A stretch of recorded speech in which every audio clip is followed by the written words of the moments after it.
Hello and welcome to week 14, the week before the last, and the last week of content in developmental psych. And so it's always sort of a sad time to end this class because we end with death and dying. But I try to present this material as death and dying being a part of life as opposed to just a bad ending to life. I mean, death is not something that we usually rush after, but it is part of all of our lives. It's something that we share. It's a destiny that we all share. And in that, it can be a wonderful, wonderful transition for everybody involved. And so this week, we are looking at chapter 10, the last chapter in the course book, Death and Dying. So first of all, I want to highlight to you that we have a SOCH class, SOCH 203, Death and Dying, an entire class devoted to the rituals, cultural expectations, personal experiences, and grieving associated with death and dying. This is actually a course that is highly recommended within, it may even be required within the nursing program. And I believe that almost all of the allied healths and mental health and whatnot could benefit from this.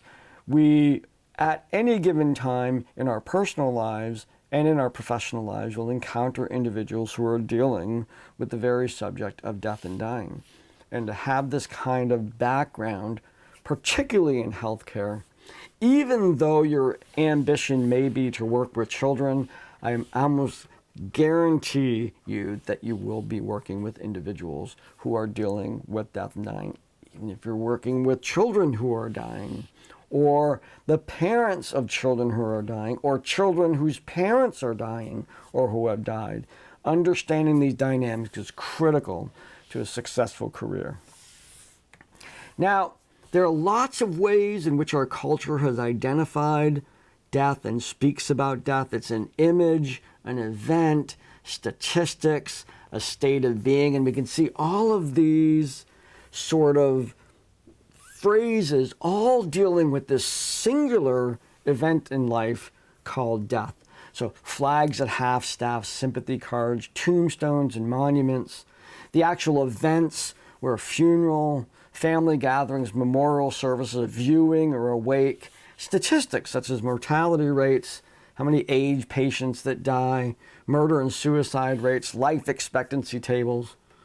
And then the state of being, the time of waiting, depending of course on your religious or spiritual organization and beliefs, nothingness, passing on, going home, passing away, these kinds of terms that we use, to all talking and referring to notions of death. And when you think of all of these things in our social media, and we hear and talk about death a lot.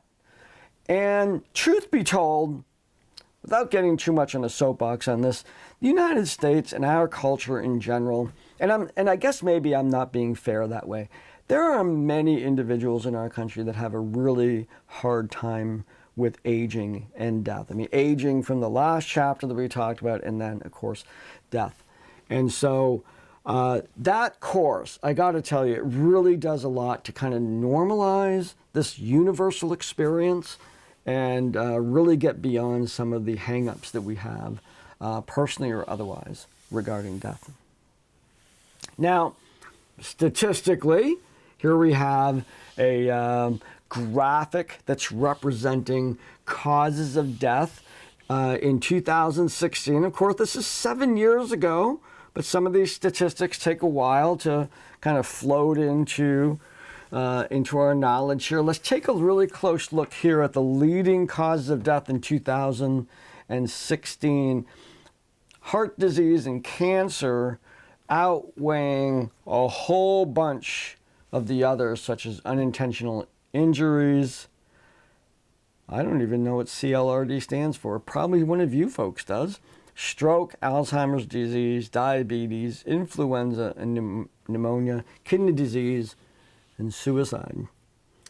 You see, and one of the interesting things about when you look at causes of death is that if you look at them in the turn of the century in the 1900s, you'll see that influenza, diabetes, and those kind, you know, definitely influenza and cancer and those kinds of things were ahead of other, not cancer, sorry, influenza, things you caught. Sorry, I lost my train of thought there.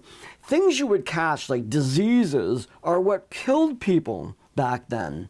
People didn't necessarily live, unless they're very hardy, they didn't live long enough to develop the kinds of chronic diseases that we have, like heart disease and cancer. They of course occurred, but they weren't leading causes of death. That has completely reversed itself with the, and it's when I teach this stuff in a world right now that is dealing with a pandemic, the disease that we catch, and the widespread mistrust of science and the use and the vaccination, I can't help but think about this reversal that was because of these same processes that was going on. This reversal in causes of death, that we moved away from catching bugs that kill us to other reasons that we die, because sanitation, clean water, vaccinations, healthcare,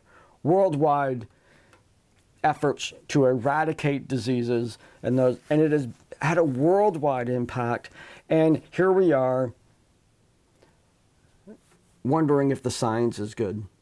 Now, of course, we're in a different place then, and certainly people have the right to their own opinion, but the facts remain that in the past, science has come through, and I believe they're coming through again. So my little soapbox on there is go get vaccinated. I have, and only one of my foot turns red, and the other one was green, so it was fine. I had no symptoms at all associated with the vaccinations. But here we have heart disease, cancer, leading causes of death, and they are behaviorally oriented. So psychology itself is becoming a more important factor in terms of longevity. The things that kill us because we have such good vaccinations and good health care are not things that we catch. They're habits that we get into. Poor eating habits, poor activity habits, exercise, sleep, too much alcohol, those kinds of things that get us into trouble.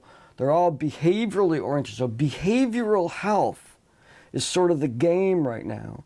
Not so much catching diseases, but helping people to lead healthier lives. Not only allows us to live longer, but it allows that time to be much more fulfilling and healthy.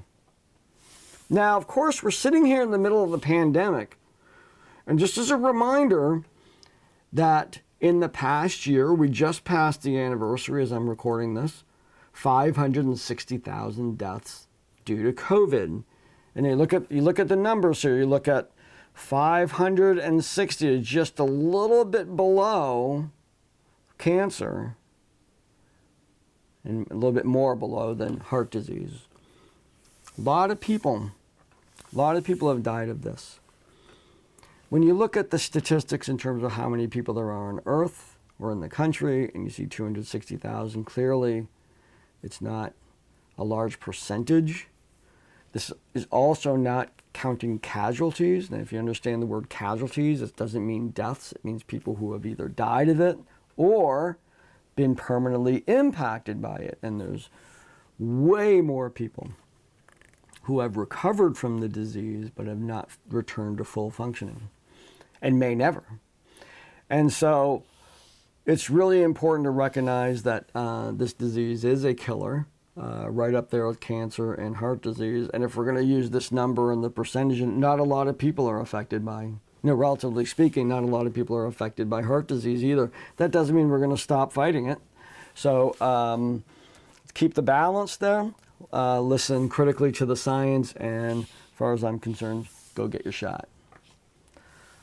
Okay, our perceptions of death. Now, this is a combination of our perceptions when other people that we care about die, but also how we approach our own mortality. They generally follow the cognitive developmental paths and emotional maturity of the individual. Now, put this video on full screen. There's some small text on here, so I apologize for that. We're going to look through each aspect of the lifespan. First, look at infancy, and we recognize that infants do not understand death. They do not react to the absence of others.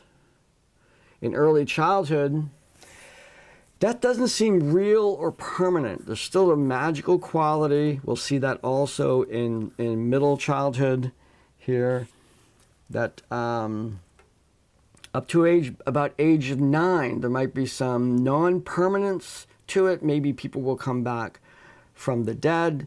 And I guess from a science perspective, this is where individuals of faith sort of rest in terms of their understanding and thinking about life after death as, from the science perspective, being magical, just simply maybe because we don't understand it. In late childhood, we see that death is permanent and that it has impacts on everyone, including themselves. And this is where we have those very honest talks with the individual about death. And again, we're looking here about their own, if a late childhood, middle childhood, late childhood individual is experiencing their own death through a disease or something, or experiencing the death of people around them. In adolescence, there's a certain amount of personal fable that gets in the way. The individual will not think that it's happening to them, maybe go into some of the processes of denial and avoidance of those kinds of things, maybe acting out in the ways as adolescents are learning to deal with their emotions and growing their emotional intelligence. As young adults, not really personally concerned with death for themselves, but this might be when they start experiencing death of close family members, unless there's been, unless they're born late or they've had early deaths in their family. This might be when people start losing their grandparents, people that they grew up with and people that they knew, and they're contending with that. In middle adulthood, this is the group that is probably the most fearful and concerned with death. And this kind of goes along with that midlife thing that we were talking about. It's that, I wouldn't say it could become an obsession, but that focus, I guess, on where am I now? Where am I going? Am I on the right track? I'm aware that death is down the line, and therefore I want to do something about it. So this group actually thinks about death more than any of the other groups, even more than individuals in late adulthood would actually experience less fear and anxiety about death than do the groups before them. So that's our perceptions of death. As we experience our own death or the death of others, one of the most famous models that tracks our progress through various conditions, I'm going to say, of being in the death process is, of course, Elizabeth Kubler-Ross and her grief cycle. Now, before I go into this, it's very important to recognize, I'm going to look at this linearly. The curved line that you're looking at, the higher the line, the more energy, acceptance, peace, those kinds of things. More up, more positive than you're coming down, than more positivity, sort of ways for that. And on the bottom, you can see our reactions, information and communication, emotional support, guidance and direction, and whatnot. And it shows this pathway from denial to anger, depression, bargaining, and acceptance. It reads like it's a linear process, but it is not. We can travel back and forth. We can be in acceptance and then go right back to denial. Acceptance to anger, anger to depression, depression to denial. We can just go going all over the place. But I'll talk about these in the order that Kubler-Ross actually presented them. So here we get a diagnosis and we're in denial about it. Not true. I don't have that. I don't have cancer. It's not happening to me. Avoidance, confusion, elation, shock, fear, intense emotions here. And the best response to these particular stages is information and communication. We can then move on to anger, frustration, irritation, anxiety, angry at God, angry at our circumstances, angry at other people, lashing out. those kinds of activities that can happen. Again, providing providing information and communication, but we're leaning here toward emotional support as someone may go into depression. They feel overwhelmed, helpless. They might become, you see that hostility. They might run away. They're just depressed. And we provide emotional support for those individuals. As we move along here, we can find sometimes in a state of bargaining, a struggle to find meaning for what's going on, reaching out to others, telling one's story. These are ways in which we might cope with that. And even trying to make deals with God. Not uncommon for someone to say, I will do this and that if you save me from this. And then finally into acceptance, exploring options, a new plan in place, and moving on, accepting the inevitability of this shared experience.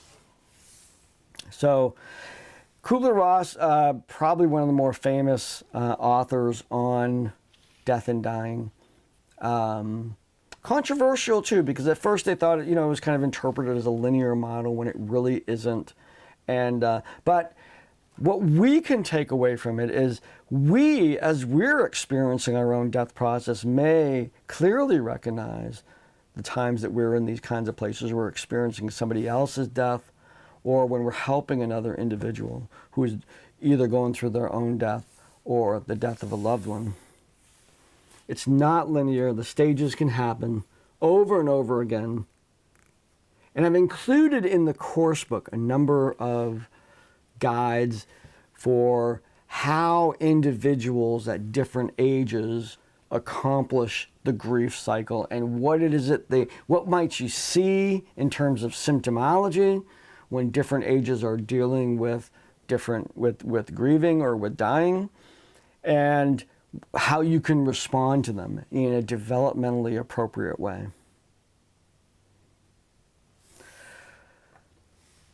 So next I want to talk a little bit about healthcare. There's certainly, as we become frail and more sick and more disabled, we enact the healthcare system.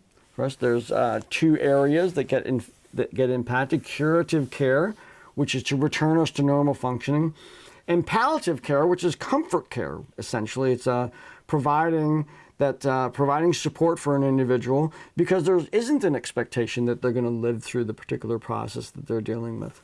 And so we often deal with palliative care services like hospice, and here's the graphic from Maine Hospice Council. And really, the important things that hospice works on in order to combat the negative aspects of Kubler-Ross's different stages there have to do with choice, power, and ultimately some documents that we refer to as advanced directives. Now, choice and power, when you're dying, your body is in charge. It's happening. The disease is happening. It may happen over a long period of time, a short period of time, but it's certainly not something you can just wrestle away from fate with the pure will of your power, with just willpower. But there is always an important aspect of control, a sense of feeling of control and making choices. So a lot of what hospice does is focus on the areas where an individual still does have power. Who do they want around? What kind of food do they want to have? What kind of treatments do they want to pursue? How do they want to have their funeral to go? The planning for their own funeral, communicating with people, being in charge of stuff. As much as we want to go in and relieve individuals of these burdens while they're going through this ending, oftentimes it is those taking on those burdens and feeling like they have a sense of control over that when so much of their life seems to be out of control is really important. Now, one of the pinnacle ways in which we've created to deal with this is through the concept of advanced directives.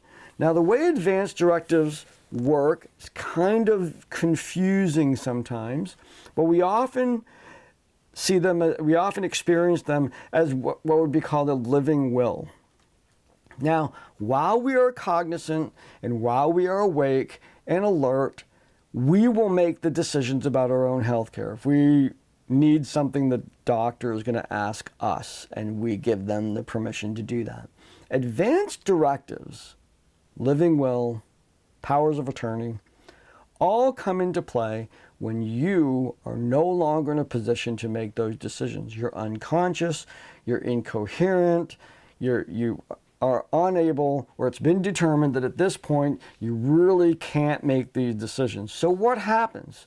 So with the living will, a part of advanced directives, we provide direction that it's our will, that we don't want to be put on extreme life support methods just to keep us alive when we're definitely going out. I may advocate for do not resuscitate conditions. So if I have a heart attack, let nature take its role instead of trying to save me.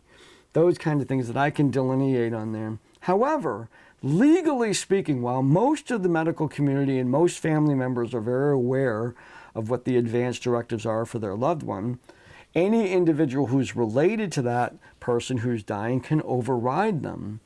Because, and it's kind of interesting, when we sign advanced directives, we are cognizant and making decisions.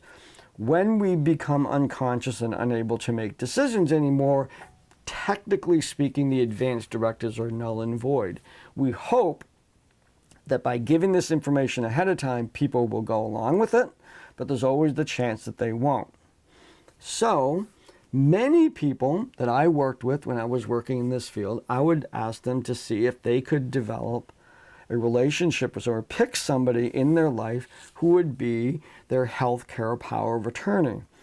Now, power of attorney is an individual that you sign over the rights for representation. You'll often encounter individuals that have healthcare powers of attorney and whatnot, and different people will use and abuse that particular ability to ask questions on behalf of the patient and all that.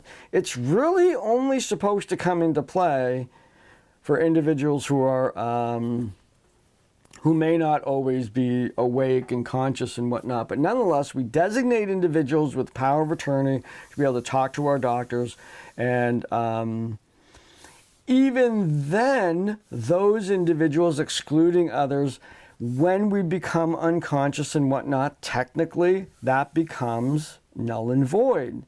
So the company that I used to work, we used to advocate for what's called a durable medical power of attorney, where one individual, you can have multiple medical powers of attorney, but you can only have one durable.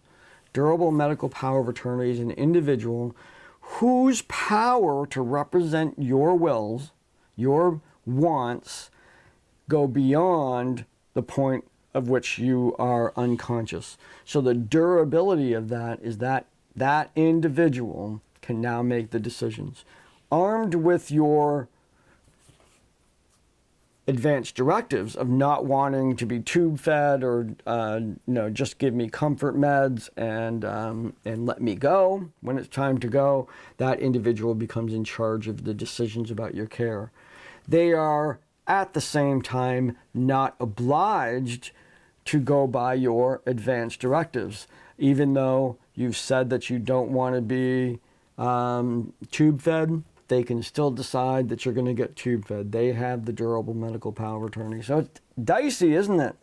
So that individual that you choose to be your durable medical power of attorney, should you become unable to make those decisions of your own, is of course going to be someone that you trust very much in order to carry out your decisions. Now, we've talked about the death process, how different people experience death to themselves and whatnot. Talked about advanced directives in the medical world and what happens in there. But there are people who survive, the people who are left when you're gone or when the individual is gone. How are they impacted by this? Caregivers,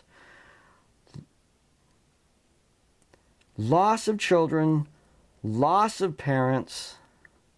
We have rituals, rites, and religion. We have caregivers that are left.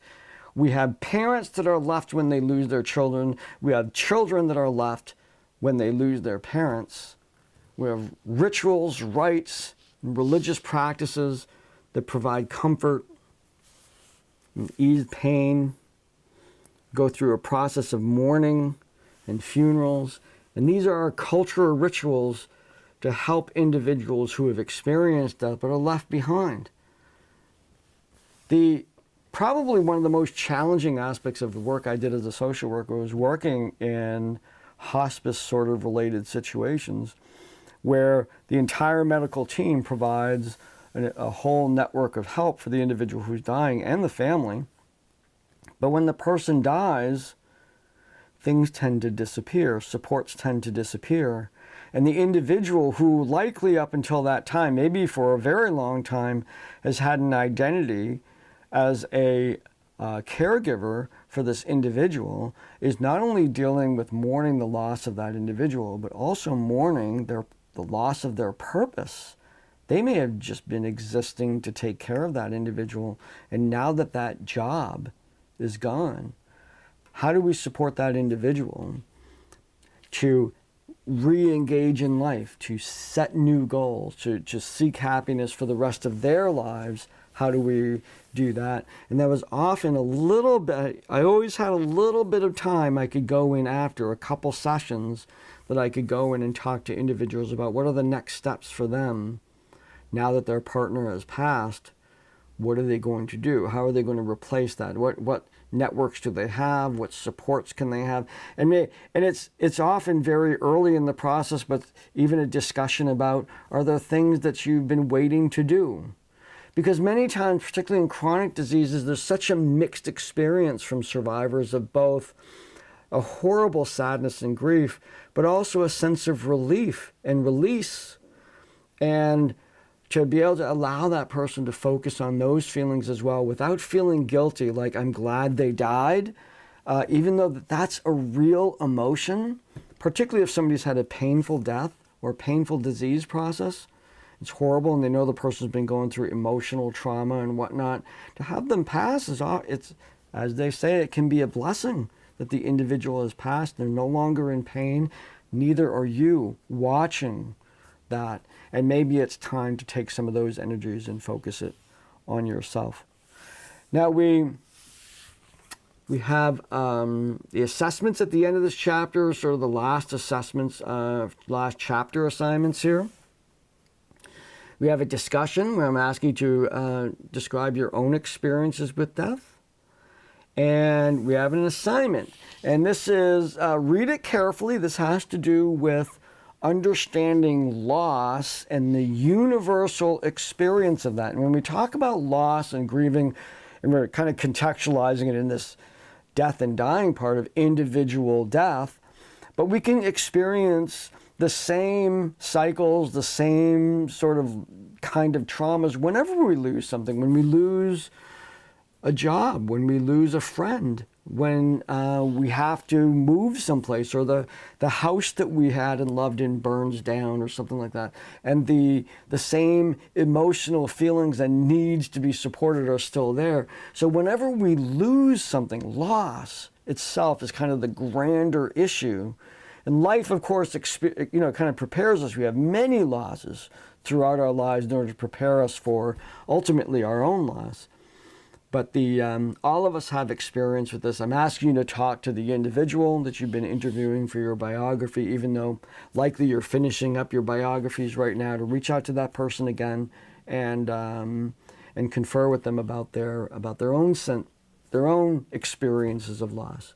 And what lessons we can learn, how does it compare to your experiences of loss, those kinds of things. So that's the assignments and the discussions for this week, and I look forward to getting to those discussion boards, and I'm looking forward to your biographies, which are due this week. I'm very anxious to start reading those. They are lengthy, so if you can get them in early, I can start reading them right away and enjoying and learning from these individuals just like you did. So very much looking forward to that. Next week, all we have is the reflections on the biography. Now, if there's any questions you have about either one of those assignments, some people have been reaching out to me, clarifying some expectations in terms of tense and what they're planning to do, and that's great. This is the week to get that done.